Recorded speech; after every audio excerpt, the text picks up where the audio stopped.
If you're the only one in your book club who wants to read books that will change your life, you need a new book club. And we think you found it. I'm Heather. And I'm Susan. And can we be the first to say, welcome to the club. Well, maybe you're as happy as I am that we are finished with those stranger conversations. I liked those. I don't know. They got a little weird for me. And the doom and gloom. I know, but I love meeting angels. I would love meeting angels. I mean, I've never met one, but I would love it. Yes, you're right. It would be fun to meet an angel, but I don't like seeing whole peoples destroyed. Yeah, that was tough. So that was sad, but we are moving on now. And where we left off in our story, Lot and his daughters, who actually did make it out of Sodom, they're living in a cave and some strange things are still happening there. Mm-hmm.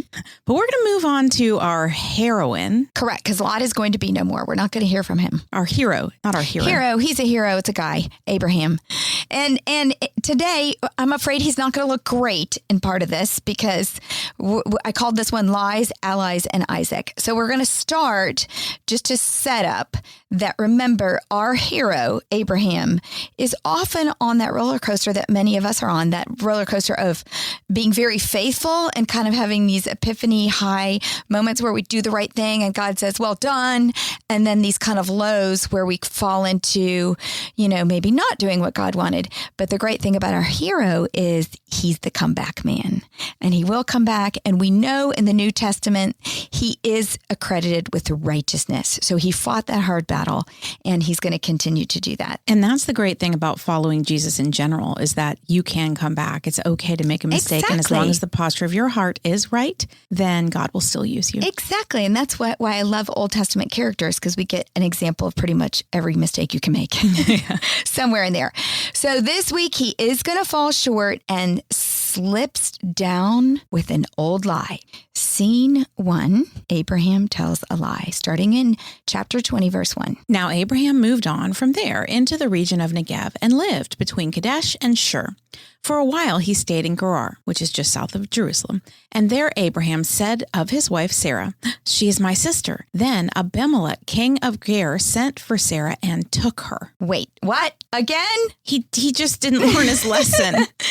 The poor wife man. Lie number 2. The first time, remember, was in Genesis 12, verse 10. So a long time ago. And in that chapter, read it, Heather, what did he do? When he was about to enter Egypt, he said to his wife Sarai, "I know well that you are a woman beautiful in appearance, and when the Egyptians see you, they will say, 'This is his wife.' Then they will kill me, but they will let you live. Say you are my sister, so that it may go well with me because of you, and that my life may be spared on your account." So we know from this chapter why he did it. He was fearing for his life.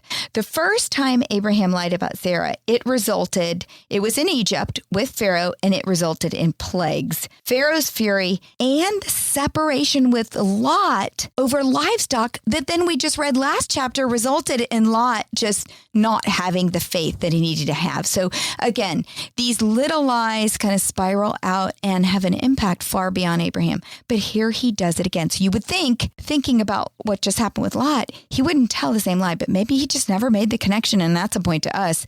Do we make connections between our mistakes? This time, the risk seems so much greater to me. The angels had just been there and told him the baby would arrive within a year. Now, I know they didn't have a lot of medical science back then, but that has to mean to him, hello, every baby is born 9 months after conception. So conception was imminent. What was he thinking, telling a king that this is my sister, knowing that if you tell a king that, he takes her, and then he was risking that Sarah would get pregnant from this king and not from him, which again would have messed up the whole thing. He would have had to wait even more years.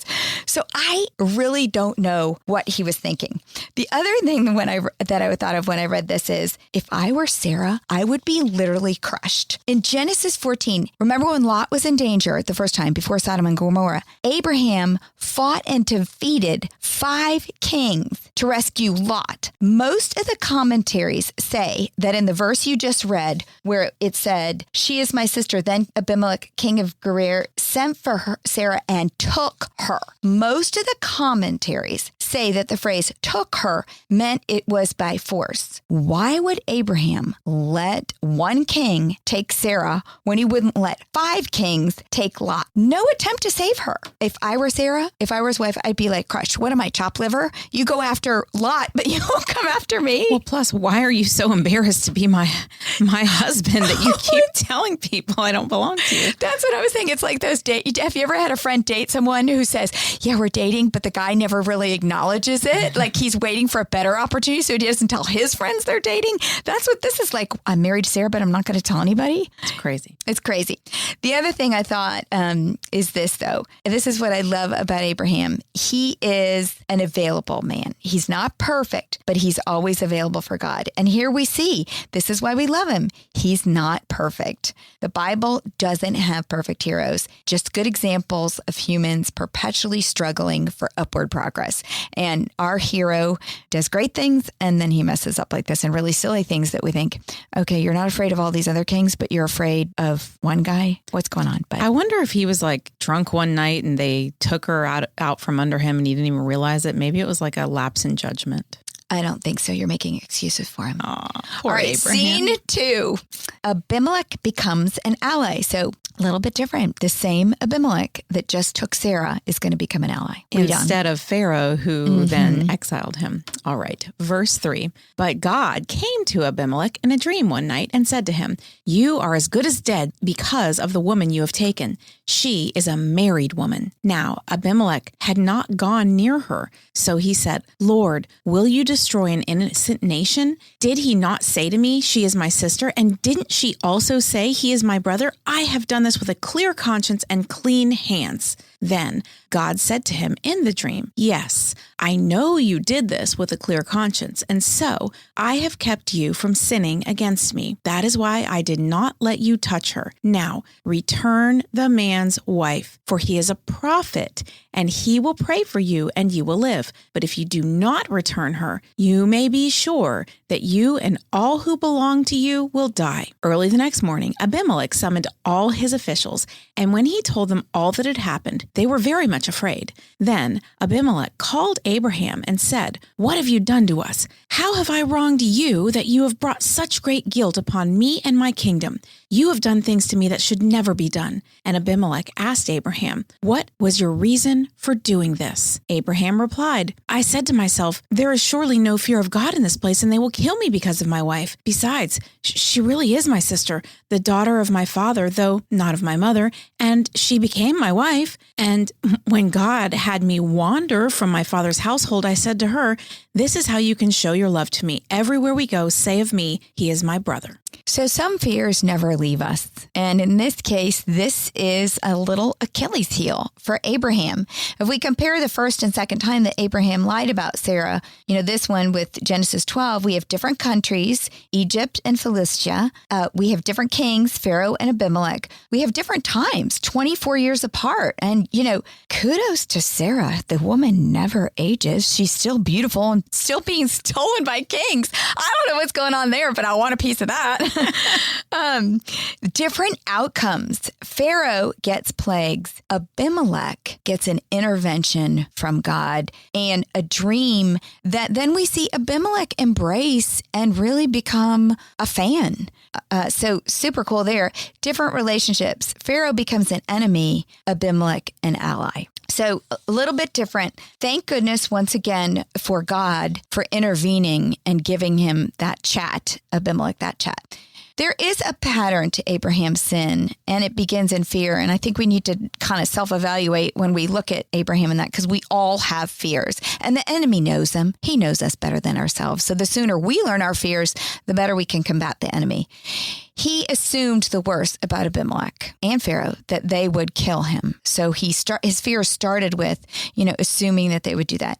And again, he feared for himself versus, trusting God for his life. He had this promise. He had all these conversations with God. God said he was going to become a great nation. So why in the world would he think a king would kill him? He's got a promise from God. And then he defaulted to this past commitment from Sarah to cover him. Well, I know she'll cover me, so this is the easy way out because we had this deal when we got married.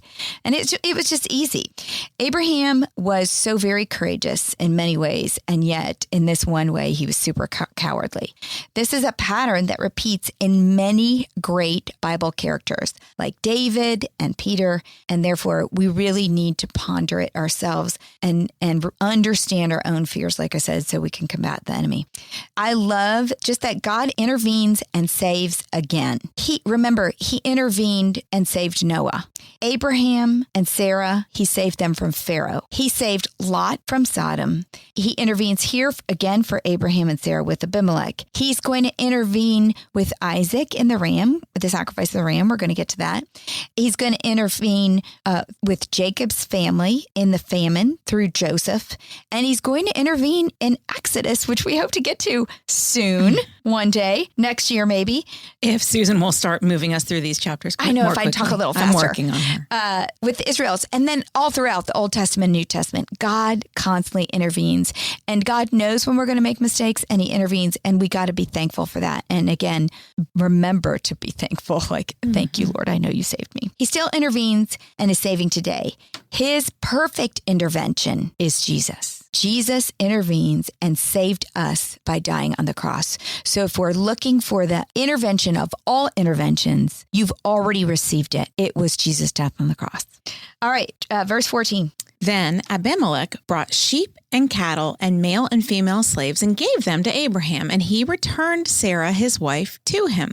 And Abimelech said, "My land is before you. Live wherever you like." To Sarah, he said, "I am giving your brother 1,000 shekels of silver. This is to cover the offense against you before all who are with you. You are completely vindicated." Then Abraham prayed to God, and God healed Abimelech, his wife, and his female slaves so they could have children again. For the Lord had kept all the women in Abimelech's household from conceiving because of Abraham's wife, Sarah. I love how Abraham always comes out of these ahead, just like with Pharaoh. He comes out with more stuff. He just made money on the deal. It's just like, gosh, man, he had the Midas touch.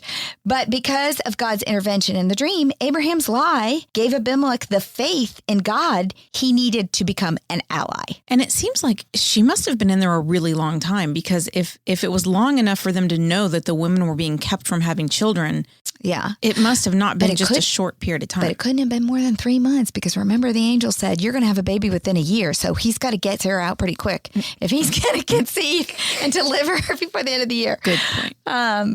But, hey, in a population of people, if no one has a baby, I don't know. No one gets pregnant.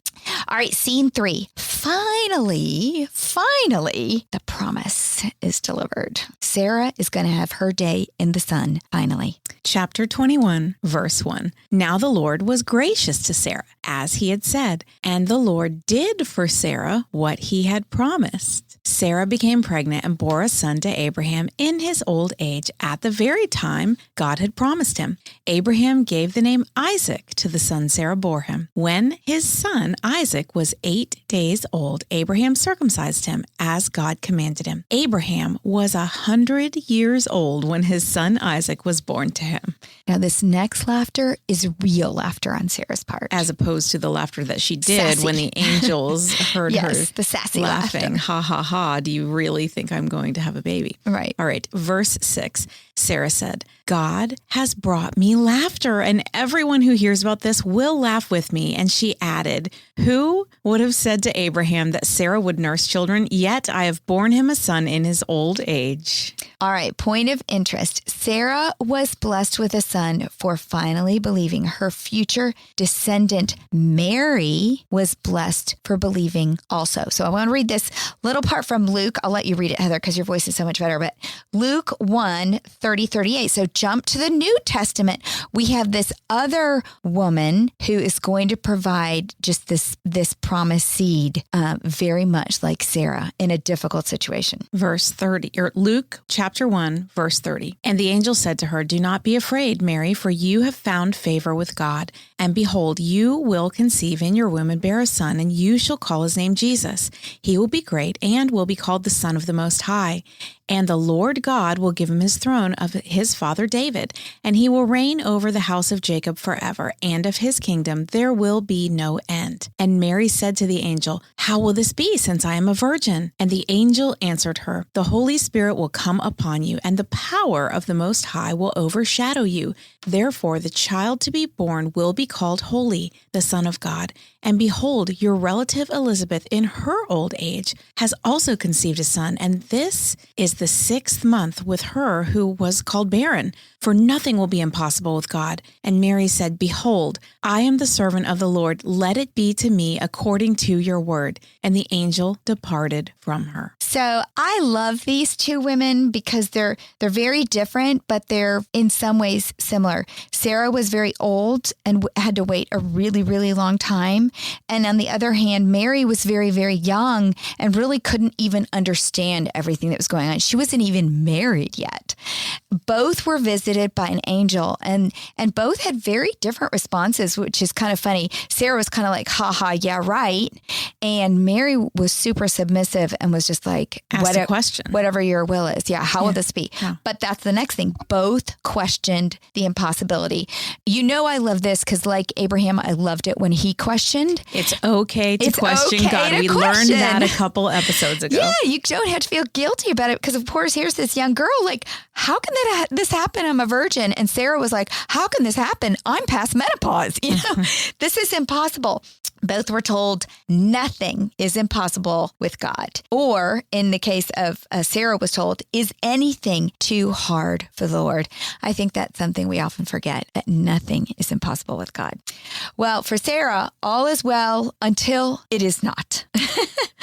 Back to Genesis now. Back to Genesis. We are in verse 8. The child grew and was weaned, and on the day Isaac was weaned, Abraham held a great feast. But Sarah saw that the son whom Hagar the Egyptian had borne Abraham was mocking. And she said to Abraham, "Get rid of that slave woman and her son, for that woman's son will never share in the inheritance with my son Isaac." All right, a very kind of unfair moment we're going to have here. But at the same time, I do understand why God did what he did. And maybe Sarah was right in what she said. Maybe she didn't say it with the tone you just read it. I've always read it that way in my head. Oh, you think but she God wasn't saying does it? Back her up. So Sarah has an overprotective kind of mama bear moment. I've read a lot of commentaries on this, and they think, probably, again, this is a big celebration for Isaac. He's being weaned, and all the attention is going to him. But you have to remember, Ishmael had all the attention for, 13 years before that? So Ishmael may have gotten a little mean. All of a sudden, he's not the center, the apple of dad's eye. And he may have, that's kind of a tough age anyway, he may have been ugly. And it says he was mocking. Right, he was mocking. And Sarah may, in her mama bear moment, remember, let's have some empathy for Sarah. She has this baby in her 90s. She's been waiting decades for this. This is the only baby she's ever going to have. So you better believe she watched over this baby like a hawk. And baby weaned, she may have been 3 here. They nursed a lot longer. But I understand why she was protective. I, at the same time, also understand why this is a really hurtful thing for Hagar and for Ishmael. The poor kid is all of a sudden about to be sent away. So read verse 11 for us. The matter distressed Abraham greatly because it concerned his son. But God said to him, "Do not be so distressed about the boy and your slave woman. Listen to whatever Sarah tells you, because it is through Isaac that your offspring will be reckoned. I will make the son of the slave into a nation also, because he is your offspring." So sensitive Abraham receives word that it's going to be okay. God promises it's going to be okay. And he obeys. And I think we know Abraham has a tender heart. It was really hard for him, but he did it. All right. Scene 4. It's a sad scene. Ishmael departs. Yeah. And I'll tell you what about this. It's hard when these are our kids, right? If I think about when my kids are fighting maybe or something like that. And there are certain times when my husband and I don't always agree on what's the consequence for one of them to do something. I could not imagine being Abraham and having my spouse tell me, get that kid out of here. Mm-hmm. And that would be a really big struggle. Oh, I love Meryl Streep. One of her first movies was Sophie's Choice. If you have never wanted to watch a gut-wrenching movie. She plays a woman who is being sent to a concentration camp, and she has 2 little children. And the German officer, they get off the train to go into the camp, and the German officer, you don't know what he's saying because it's in German, and they don't put in the English words there. He's just in her face, yelling at her, and these dogs, German Shepherds, barking, and you can see the panic in her face, but it was so genius that they didn't do it in English because you just have to read their expressions, and all of a sudden she just thrusts one of the children into his hands, and he was telling her she had to choose. Oh.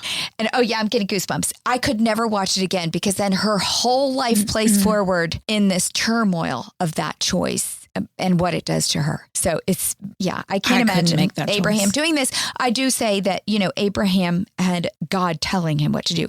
If I had God telling me or an angel, I think everything would be easier. Well, you do. Just get in your word. But like literally in front of my face. And then I'd always remember, oh yeah, God told me to do that. It's on him. It's all on him. He keeps his promises, Suze. Exactly. Verse 14. Early the next morning, Abraham took some food and a skin of water and gave them to Hagar.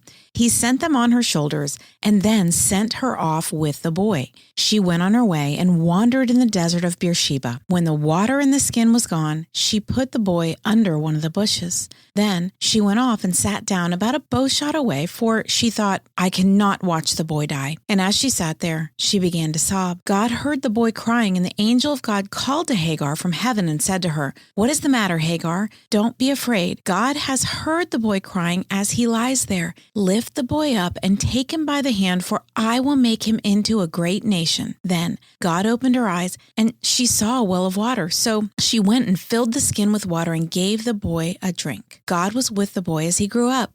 He lived in the desert and became an archer. While he was living in the desert of Paran, his mother got a wife for him from Egypt. All right, so just my little take on this sweet, sad desert scene. And Hagar's always in the desert. Remember, she was in the desert before. And one of the verses we chose is, I have now seen the one who sees me. And didn't God tell her at that time to go back because she was pregnant and that her son was going to be the father of many nations? So really, when she's worried about the child dying, to your point before, God told her. But remember, good point. In your comparison, in the last desert scene, God told her to go back. And in this desert scene, he's telling her, move on. Mm-hmm. I'm going to make him a great nation too. Because remember, she's been living in this household where she knows Abraham's going to become a great nation through his son. And in the back of her mind, she's thinking, well, as long as Sarah doesn't have a son, that son is Ishmael, because we got a son here. And so she probably harbored in her heart that he was going to be a great nation. And it's almost like God sees her here and he goes, he's going to be a great nation too. Mm-hmm. Yep. It is a little bit drama filled when you think this departure, when you think of the ups and downs, because you have Abraham who obeys in this difficult, tense thing that wasn't easy for him. He's literally sending his young teenage child out into the desert with a knapsack? I don't know. It's a rough area. And then, he had to trust that God would do the right thing with him. Then you have Hagar despairing in verse 15. She's forgotten what God promised her a long time ago, like you said.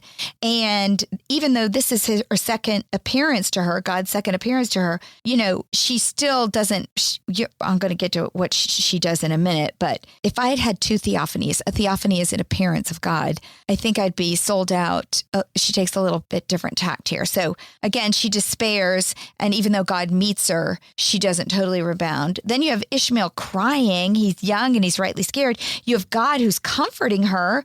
Then God provides this well, like, okay, I'm not only going to make him a great nation, but I'm going to give you water to drink right now. And then Hagar, and this is what one little kind of disappointed interpretation of Hagar. In some way, I think it's a little rebellious that having lived with Abraham, knowing God intimately, having those theophanies, she chooses an Egyptian wife for Ishmael. But she's an Egyptian, so that's why. She's an Egyptian, but she hasn't lived with them for years. She's come to know God, and it's not the God of Egyptians. So you would have thought if she didn't harbor any bitterness, she would have said, said, I still love God. He still saved me. He's going to make you a great nation. I'm going to get him a believing wife. But she doesn't. She slips back. Even though she's seen God, she slips back knowing that if she gets an Egyptian wife, it is going to probably impact his faith. So that's my only little disappointment about her. This is the second, I want to point out, of 4 sibling rivalries we will study in Genesis alone. We had Cain and Abel. Now we have Isaac and Ishmael. We're going to get Jacob and Esau. And then we're going to get Joseph and his brothers. And then the rivalry of the people of Isaac and the people of Ishmael continues today. So this rivalry that we just talked about is still going on today because Abraham, I think I've mentioned this before in a past episode, Abraham becomes the patriarch of the 3 largest religions through Isaac and Ishmael. The Jews and the Christians are descendants of Isaac. The followers of Islam or Muslims are descendants of Ishmael. And that's the fulfillment of God's promise that both of them would be great nations. Exactly. Both of them become great nations. He keeps his promises. He keeps his promises. He keeps his promises. What has he promised you? He's going to keep his promise. But when we talk about conflict, when you think that this all started because Sarah said, oh, I can't have a child. Here, have my servant and I'll raise her child. Right. And she put that into motion. That was the beginning of the conflict between the Jews and the Arabs that we face today. Ishmael and Isaac become the patriarchs of families, tribes, and nations that didn't get along in biblical times and do not get along now. Like I said, Ishmael becomes the patriarch of the first of the Bedouin tribes, and then they became the Arab people. The story in Genesis and how this happens, so just so you know, this very story in Genesis gets reinterpreted in the Quran. So, you know, the Quran is kind of the book of the Muslims. In the Quran, instead of sending Ishmael into the desert to die, Abraham takes him to Mecca. Which is what the Muslims are supposed to do once a year, go to Mecca to pray. In Saudi Arabia, and it's the holiest site in Islam.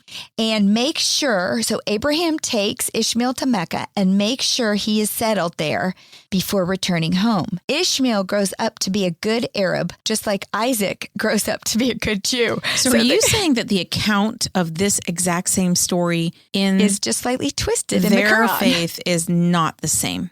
It's just different. Abraham doesn't reject Ishmael. He takes him to Mecca.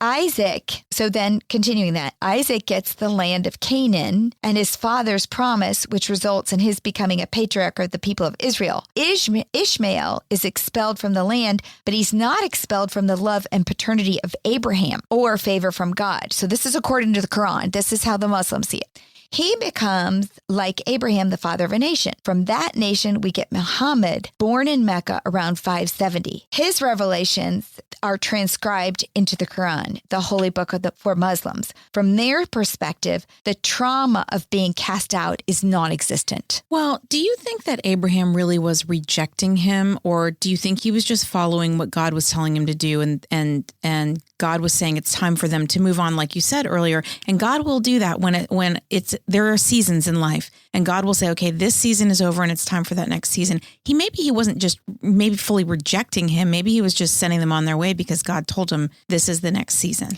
Yeah, I mean, rejecting as a father, he wasn't rejecting him as a son, but he was rejecting him as the son through whom God would build this great nation. He was making a choice in that. He's saying, you got to go because Isaac is the one. And God has told me Isaac's the one. So in some way, I'm sure it felt like rejection to Ishmael. Sure. Yeah. Now, the symbolism of Isaac and Ishmael is mentioned again in the New Testament in Galatians 4:21 through 31. Why don't you read that? Because I didn't understand this until I married this to this story. So read that for us, Heather. Galatians 4, verse 28. Now you, brothers, like Isaac, are children of promise. But just as at that time, he who was born according to the flesh persecuted him who was born according to the Spirit, so also it is now. But what does the scripture say? Cast out the slave woman and her son, for the son of the slave woman shall not inherit with the son of the free woman. So, brothers, we are not children of the slave, but of the free woman. This is kind of a harsh comparison, but what God is saying here is there's two modes of religious life today. Ishmael was born of human effort. He is that born of the flesh. And it's a type of people who think they can serve God in their own way, but by their own effort. That's kind of that born of the flesh part. Isaac represents the person who recognized that by himself in his fallen nature, he can do no good thing, born of the Spirit. So Galatians is kind of referring back to Isaac and Ishmael as these two tracks that you can get on. And God has chosen this born of the Spirit. Yeah, and we've talked about this before, but this is why it is so important to study the stories in the Old Testament, because if not, when you're reading the New Testament, you will not understand what they're talking about. Oh gosh, I know. I've read Galatians so many times and never put it back to the Isaac Ishmael thing, even though they clearly say like Isaac and like Ishmael. And certainly the Jews understood all of this because this was their history that they studied and learned. Exactly. And that's why they were using that as an example. Yeah. All right. Our final scene brings us back to Abimelech. Verse 22. At that time, Abimelech and Phicol, the commander of his forces, said to Abraham, God is with you in everything you do. Now, swear to me here before God that you will not deal falsely with me or my children or my descendants. Show to me and the country where you now reside as a foreigner the same kindness I have shown you. Abraham said, I swear it. Then Abraham complained to Abimelech about a well of water that Abimelech's servants had seized.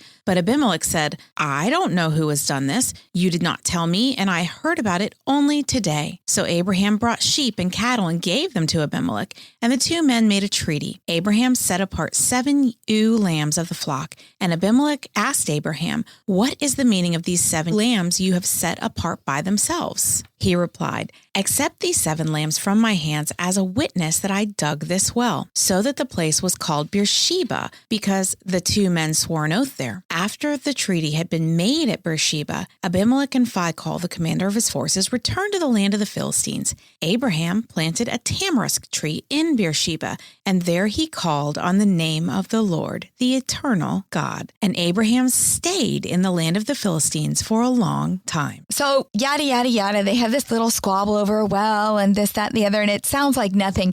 But just so you can see, there's never nothing in every word we read in the Bible. This is about restitution and a treaty between these two, and just compare a little bit. In chapter 20, Abimelech took something of Abraham's. He took Sarah, but it was Abraham's fault. In chapter 21, Abimelech's servant took the well that belonged to Abraham. So a little flip there. In chapter 20, Abimelech gave Abraham sheep and cattle when he left him. Here's sheep and cattle. Get out of here. In chapter 21, Abraham gives it back. Abimelech sheep and cattle. In chapter 20, Abimelech gives 1,000 shekels to Abraham to cover his offense to Sarah, like a reverse bride price. In chapter 21, Abraham gives 7 lambs to Abimelech to signify the well belongs to him. Abraham agrees not to deal falsely with Abimelech. Abimelech agrees to his ownership of the well and the right to live here. Okay, so all of a sudden, remember, we're in Philistia. This is the promised land. This is Abimelech who owns property in the promised land, allowing Abraham to pay for a piece of it. Then Abraham plants a tree at Beersheba. Now, it's not just any tree, it's a tamarisk tree. Why would we really care? Why is that so important to put in the Bible? Well, of course, there's always some symbolism.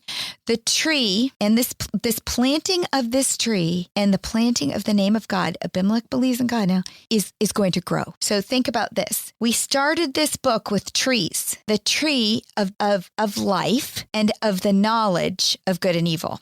And remember, they were kicked out away from that tree. Well, tamarisk trees are super slow growing, but they grow very, very large. And so they like them to be planted because the area doesn't have a lot of shade. And so they provide a lot of shade. You don't plant a tamarisk tree for yourself. You're never going to see it get big enough. It's super slow growing. You plant it for generations to come because it's going to be large and they grow slowly, like an inch a year, I read, which is nothing. And they live for hundreds of years. 150, I think. Abraham is staking ground by planting the seed in the promised land. He knows he's 100 years old now, or a little bit older. He knows he's probably not going to have this promised land, but he bought a little piece of it from this one ally he found there. And he says, gosh darn, if I'm not going to plant a tamarisk tree, because somebody's going to reap the benefit of this. My kids are going to reap the benefit of this.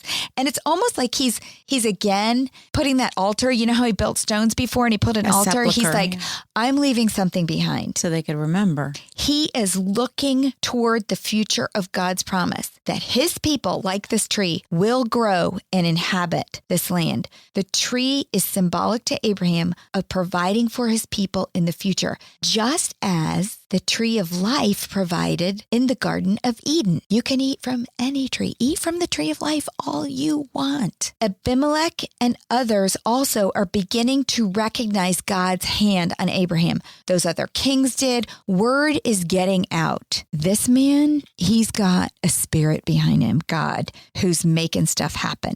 And Abimelech's the first one that says, well, I'm getting behind that. I believe. And he sells him this little plot, which is the first this well that he owns is the first kind of stake in there. And he plants a tree, which again, they're trying to get back to paradise. They know that story and they know that they need God as providing that life. And isn't this Beersheba the same place where some of his descendants, yes. David, there's going to be a big story about that coming up. So he actually does get to see his descendants have interesting times here. Yeah. Well, we hope that you can see that God keeps his promises, and we hope that you see the evidence of that in your life as well. So the question for you today is, what promise has God given you, and where do you need to have faith that he is going to keep it? I'm going to go plant a tree.